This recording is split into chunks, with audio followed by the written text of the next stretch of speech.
Extinction was not something that we knew about until around the 19th century, when people began to find large bones of animals such as mammoths and mastodons on the surface of the earth, which led us to believe that things that had once been here are not anymore.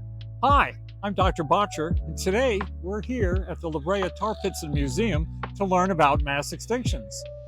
Through the history of life, evolution has produced new species and extinction has removed them.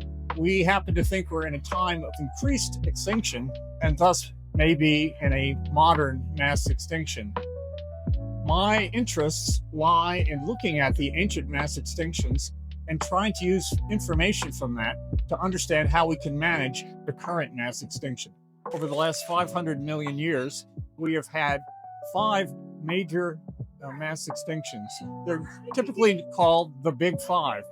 Now, they were caused by geologically natural phenomena, but one of those phenomena is sudden or relatively rapid temperature increases equivalent to the global warming that we see today on Earth. We can study those mass extinctions caused by global warming to try and understand what's going to be happening in our current crisis and use that information to better predict how to manage our modern environments and also how to basically save the animals that we already have here from going extinct.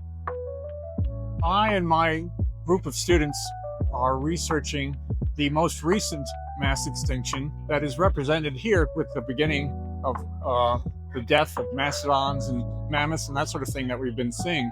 What we're looking at is both this environment here, which represents a land environment, but also going to shoreline deposits around LA, where there also is a great fossil record of marine invertebrates. And we're trying to see what the differences are, again, between environments. Was this environment hit more hard than the coastal environment, or were they the same? We can think that past mass extinctions have run the experiment of how the Earth and its life has responded to strong environmental stresses. By doing this kind of research, we can basically produce some predictive tools where we look into the future using what we learned from the past mass extinctions and maybe make better management decisions of how to treat ecosystems that we think are going to get hit hard or hit less. We can also look for situations where we might be able to provide information of what would be good places that could act as refuges for biodiversity, where they will not be affected as strongly by this current mass extinction as they might be in other places.